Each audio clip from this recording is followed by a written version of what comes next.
So in this residency, it was such an honor to be able to work with some antique plates, incidentally, that were involved with the botanists. So these are some prints I made with these antique prints. So there was a whole collection by a fellow called Willie Farr, who was from Passage West.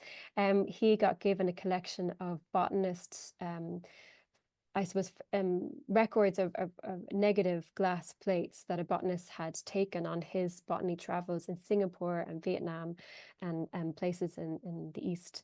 We're still trying to hunt down the full story. There's a social historian working on this. So I really hope I get to make some more prints with these antique glass plates. So they're all in negatives. And then when you make the cyanotype, it's a positive. And so on the left, you can see the typical cyanotype blue. Of what I think, I don't know if there's any guesses, but it took me a little while to figure out or to guess, but I'm pretty sure that's an image of a little gall, like an oak gall, but it's not an oak. And it's somewhere in Vietnam or Singapore. So really interesting. But there was a little notebook with these antique glass plates that said fruit-like nest.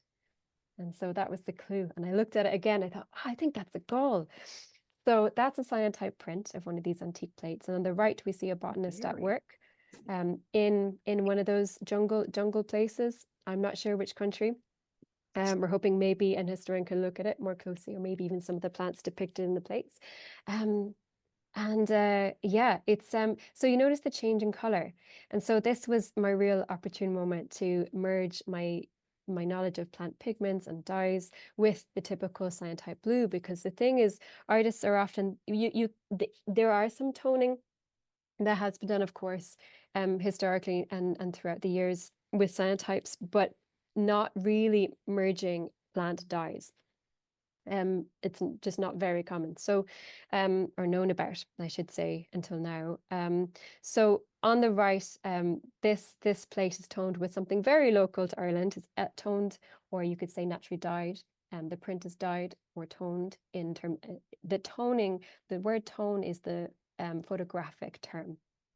And I suppose if you're coming from a natural dye background, you could say dyeing the print as well.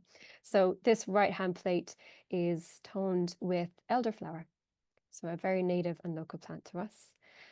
Yeah, so the wonderful Herman Marbe, this is one of his one of his photographs that then I made multiple prints with and started to develop a color palette. Really exciting. So I wonder if you have any guesses. So the top right is our known and loved madder root. That's a traditional red natural dye, and it gives a beautiful purple. The bottom left, it's on print is actually the dark one, is on slightly lesser grade paper than the rest of the prints. So it's not the best print. The others are much more clear, but you can see the color. This is our logwood. And the top left is not a natural dye plant, a traditional one. It is toned with parsley. And parsley has the fascinating effect of slightly bleaching the tone or bringing back some of the detail, which is really interesting. I'll show you a comparison in a minute. And then the bottom right is also a non-traditional plant pigment. It's more of a food stuff. This is one of my favorites, and it is fenugreek seeds. So yeah, this is the beginning of the color palette of toning natural dyes, toning cyanotypes. And so I want to show you this comparison because every plant pigment, as you know, there are like the basic approach to working with plant pigments in terms of toning cyanotypes, but each plant, as we know, is chemically complex and different and unique, and they all have different qualities and do slightly different things. And so I love this that you see. Now I have to say the previous slide was more true to color, but this slide is more true to or is true still to the tonal range. So on the left you can see toned to parsley, you're actually getting a lot more detail. Do you see the field area on the left that's darker, and you can see some of the highlights in the ridges and the grooves in the field, and on the right hand side you can't, but then you have this lovely moody background where you see more of the clouds and you just have a little bit more mood in it. So it's really interesting how these two prints looked exactly the same when they were printed in exactly the same way, in the same paper, everything. All the variables were the same except the toning with the plant material. So you can see the effect it had. Yeah, and also on the left, this is where we really just start to play. Again, this was an overexposed, really, really dark print that I used with toned with parsley. And then I worked back into it with avocado stone ink. So you can start to paint back onto your prints and bring back different colors, and it interacts with the cyanotype in different ways, depending on the plant pigments you're working with.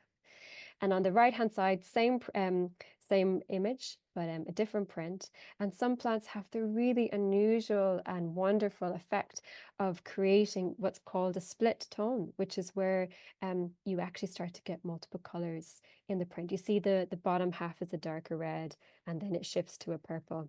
So yeah, really interesting effects there to explore.